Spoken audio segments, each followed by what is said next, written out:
All right, my special guest today, my guy, I call him the sports guru. Stephen Tsai is joining me here on the CO2 Rundown. Last week, Friday, there was the public hearing, right, with our University of Hawaii, talking about the sports program, specifically football. And so we're gonna dive into that a little bit. Check it out. All right, my guy, Stephen Tsai, the sports guru, is joining us from his Cadillac. How you doing, brother? Doing okay. How are you doing? Good, man. Happy New Year. Yeah, unfortunately, my Cadillac's green, not pink. You know, that'd be more stylish, right? Anyway, man, look, lots going on in the sports world, but I don't think none more important than what's going on right here locally with our University of Hawaii sports program. Friday, we had a public hearing, and I was tuned in. I'm sure you tuned in. First of all, what was your thoughts on that?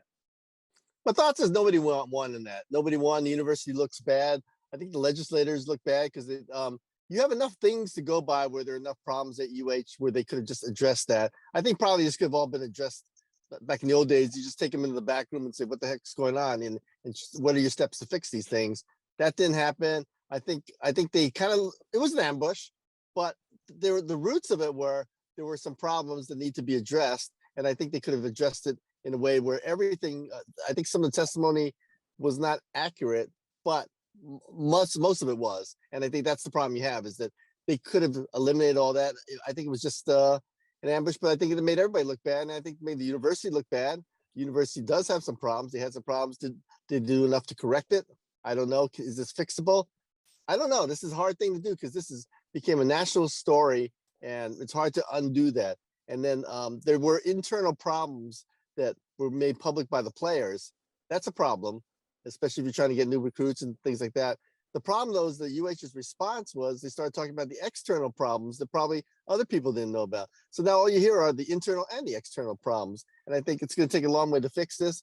I think maybe this is fixable, but I think there was the problem with the whole thing was what was the end game? What did the legislator want out of it? What did the players who were not happy want out of it? What did the coaches or the AD, what does everybody want out of it? You need an end game. You need something to show what is the end at there, and it appears there's no end game. And that's the problem. Does this go on and on and on? I don't know, but they needed an end game. They didn't have one. Right. And you know what? I kind of agree with you there, Steve. You know, there's two sides to everything, but you know, in football, in sports, but I think football specifically, and I'm going to speak on that because that's what we're talking about. The topic was majority about football. And I come from that football background. And there's an unwritten rule, man, like on a team, the locker room, hey, there's things that needs to be discussed that remains in the locker room. There's things that remain in-house, right? Just like a family, right? You're not going to put all your dirty laundry out there to everyone. You know, you're going to try to figure things out, reach out to the people you need to reach out to for help and try to resolve, right, within your family. But according to some of the testimonies, that seemed like that wasn't the case, that there wasn't that family sort of bond. And in a family and on a team, when there's disruption, when there's separation, you know, you shouldn't go pointing fingers. Hey, you should come together, right? You need to come together stronger and more and talk things out, right? And so, in my opinion, yeah, there was a little bit of an ambush. You know, they were getting, you know, the hammer dropped down on them pretty badly. It seemed like they got caught off guard. But you know what? I'm going to relate this to football. You have a game plan going into every single game. It never goes according to that. You have to always midstream adjust. You have to make those game time adjustments. And some games, those adjustments to make are that much harder. And it seems like that's what, you know, a coaching staff, the AD, Prez, they were in that game that, man, those adjustments were, man, they came at them, right? Those unexpected things. And hey, they dealt with it, I think, the best way they could. And you know what? Well, the thing is, there needs to be some resolve. The thing, too, is what the legislature asked for, they want to know about coaches' salaries. They said they wanted to talk about. But we knew that's not why you gather there. You don't gather and have a big public hearing, especially on TV, especially when led by certain people. You don't have that in an election year, by the way, you don't have that knowing that that's why they're really doing it. Everyone should have known. You and I knew it's not gonna look good for UH. I always thought they were gonna go in there, they're gonna get slapped around. That was it. They should have known that was coming. And even though it wasn't, even though they went outside the rules or what they're saying they were gonna do, you should have known it was coming, and you should have been prepared for it. And you should turn things around and try to at least fight back or do something. But and that's the problem with UH. Sometimes UH tries to do the good things. They try to help and do the. I don't think they purposely try to screw up or mess up or things like that. But they don't counter well. They don't publicize their good things. They don't answer things back. The second this thing became national, the second the players went out, you got to sit down. You got to talk to all the players and go, I'm sorry, let's fix this. How do we fix this? It could be everything. You can do anything from, whatever, changing coach, changing person. You can do whatever you want, but you have to address this publicly when it happens. And I know they want to do the right things behind the scenes. Sometimes when the story's out there, you got to get out there and respond and show people that you are trying to make changes or trying to fix things or even just say there isn't a problem, but you have to do something. And I think that's the problem with UH is they don't get out in front and combat or do anything. And then that's a bad public perception. They need a leader. You know who they need? They need you in some capacity. I don't know what capacity that is, but I think no, I'm serious. I go back to 2003, 2004, I think. There were problems on the team. You guys were not going to make, it appeared you were not going to make the postseason. And everyone looked, bless his heart, we all love Timmy Chang, but on that team, that offense, the leader was you. You were the guy who stepped up, and you're the guy who the people respected because, that's how it is. And Timmy Chang was a great player. He's a quarterback. He was the guy who made decisions. Just a tremendous guy. He's a tremendous coach now, but he didn't have the impact, the locker room, the overall things that you do because perhaps of the way you came up. You're the public school guy. You're the walk-on. You fought for everything you had, and you had to make yourself. And I think that kind of leadership on that team, that was the guy who rallied everybody back and got them into the postseason and to a heck of a fight at the end of the game against Houston. But it was just that's what they need. They need you somehow involved in this. And I'm just saying because I know you and everything, but I think that's what they need. They need somehow. And I mean, is that a role that somehow you'd like to be helpful in, or somehow you could fix this? Yeah, I mean, you know what, Steve? First of all, I appreciate that, man. And if I'm gonna relate myself and my situation to the University of Hawaii, yeah, I mean, let's just be honest. We are the University of Hawaii right now in the college ranks isn't the scholarship athlete, right? University of Hawaii is that hungry dog, or should be, that's gonna walk on, that's gonna prove everything to everybody, gonna prove everybody wrong, right? And yeah, if it's leadership qualities of someone that's been through something like that, like myself, or there's a lot of other guys that have come up in the system like myself, hey, those types of people can help steer a ship that can lead a group in that fight because they've experienced it and they know what it is. And so, yeah, I mean, could I see myself, doing something there? Absolutely. I mean, I love the program. It's given me an opportunity to continue, number one, my education. It gave me an opportunity to continue to play football, something I love, I'm very passionate about. And it gave me the platform to showcase my skills, right? To get drafted into the NFL and eventually have a long 14-year pro career. But alongside of that it's a work ethic, right? It's an individual effort and commitment to yourself, right? And that's what it takes to be great, not only in sports, but in life. And so, yeah, leadership goes a long way, Stephen. And I think, you need to have leadership at the head. You need to have, like I'm talking about in a school, at the athletic director position, at the head coach position, and all the respective positional coaches, you're leaders. And then you have the leaders in the locker room, the players. It's a trickle-down effect. And if the culture is created top down the right way, then success is inevitable. And so, yeah, man, to answer the question, I'd welcome an opportunity because I want to see the University of Hawaii sports program, football program succeed, because that's our identity. Hawaii, we are attached to our football program, attached to our University of Hawaii, and that's a representation that's our arm away from the islands, right? Every time they go away, every time a sports team travels to the mainland, they take us with them. And so, yeah, man, we definitely got to turn this ship around. And I'm, we'll see what the future holds, Stephen. Well, there are two openings on the staff, and one's a receivers coach. And I know. Do you know any guy who used to be a receiver?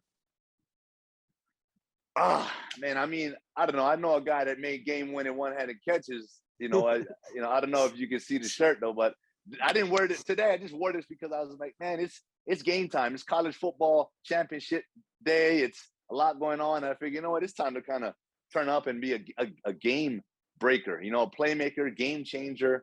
And today I wanted to bring that energy to today's show. And ironically, we're over here talking about this stuff. So we'll see, man. Well, more importantly, they need people to come from things that weren't given to them and things like that. I mean, Roosevelt High School, it's underfunded. I mean, it's not a nice football field now, but it's underfunded. They need guys who can show that, hey, we could do things without a lot of money, a lot of things like that. And I think that's what we need in businesses. That's what we need in everything. And I think that's what the University of Hawaii football team needs. It needs people to kind of, show that you can do without, because that was the whole Colt Brennan deal. Like, hey, we don't have a lot. Hawaii doesn't have a lot of things. What can they do? Imagine if they did have a lot of things. That was Colt Brennan's whole theme, and that's what those guys at the University of Hawaii need, is just people show that Hawaii doesn't have a lot of money. Hawaii's never going to have a lot of money. Who are the guys that can win or get by without a lot of money? That's what they need to do at the UH. Man, hey, in Toronto, Stephen, we won the Grey Cup, right? And our practice facility was a set of trailers, old trailers on a university, rundown, mold, AC, like it didn't matter. We showed up every single day.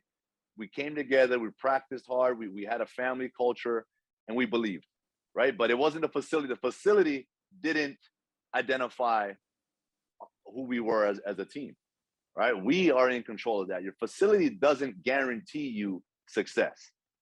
It helps. Hey, it helps motivate. It helps motivate recruits. It helps motivate athletes to get in the gym and train and to be a part of that wow factor, But at the end of the day, man, you can give me some rusty old weights. I'm gonna find a way to get better. And I think that's the mentality that you need to have as a University of Hawaii football player and athlete. Yeah, that's true. I mean, you just gotta, hey, that's what Hawaii's all about, making do with what you got. I mean, it's everywhere. It's, the University of Hawaii, it's a newspaper business. I mean, there've been a lot of smaller staffs and everything, but everyone just gets to find a way to get things job, make deadline. And that's, that's our way in the business. That's that warrior mentality. You just got to keep going and just make things happen, because that's the job. Do the job. Just do the job. And I think that's the big thing about University of Hawaii. They've got to find people like, hey, it's not great. It's not the best. You compare the salaries, everything is different, but you got to do the job. You got to have the pride in it. And it's not about money. It's just about, hey, you get to live in a great place, go to school, in a great area and everything like that. It's about doing the job. Yeah. Whatever you have. And talking about just doing the job, Stephen, it's unfortunate, but the coaching staff right now, right? Coach Graham and his coach, they still have a job to do. They still have spring ball to prepare for. Like after that on Friday, man, you got, like, how do you move forward and still trying to execute and do work when now there's so many things that's lingering over you? It's tough sledding, man. Well, I think you also have to build relationships. I think the problem was that COVID took away the relationships. Graham was hired, and all of a sudden, 2 months later, everybody's in lockdown. So you can't have meetings with the full team. You can't eat with the full team. And the one thing about him, he wants a disciplined team. He's the old school kind of guy who wants the discipline, and he wants to be the guy, the strict guy, and make them better, make them more responsible. Because that was the problem, I think, in 2018 after Nick Rolovich. The complaint against Nick Rolovich then was that he was too lax. They needed discipline on that team. The players wanted discipline. So you need to find a balance. The thing though with Rolo is he could be lax, he could be fun loving, but he also had the discipline part. Graham has the discipline part, but because of COVID, because they don't get to know him, because there's not a lot of interaction even among the coaches and everything, there was no fun part. You need the relationships to make people understand the discipline part. And I think that's where the rebuilding has to come in. there has to be better relationships. There has to be better interaction among players and coaches, and not on the football field of it. They have to just do it together. They have to do everything together.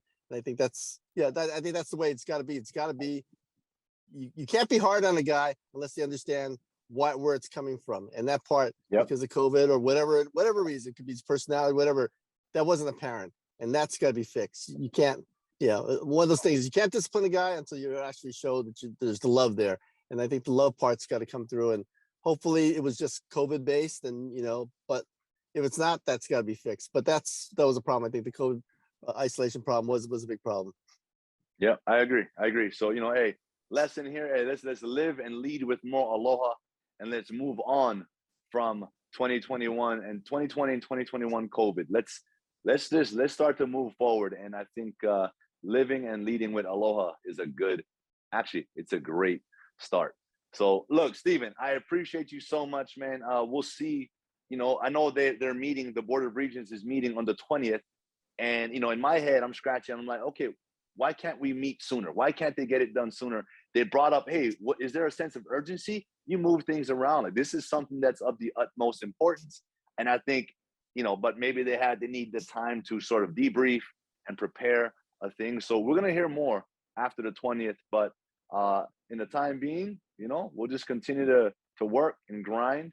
And I guess I'll take this moment to, hey, all the current football players that are on the University of Hawaii right now, remove your minds from everything you've heard, from last week and prior. Focus on yourself. Focus on getting better, because you do have a spring ball to prepare for. You do have a next season to prepare for, to be the best self you can possibly be. That's as a student. That's as a son, an athlete, a brother, uncle, whatever it is you are. Work on yourself. This is that time to do so, and just keep that positive outlook, man. And let's push to be better today than we were yesterday. And the more importantly thing too, that's not important. The biggest thing is because they're not going to play football for another 8 months. So to fill the void, UH basketball's back, UH volleyball's back, and this is Sony Open week. Golf is back. So let's see. Oh yeah. There'll be other things to focus on. Oh yeah, 100%. All right, Stephen. Well, look, man, thank you so much for joining me, man. Good seeing you again. We'll talk soon. All right, take care. Thanks. Aloha.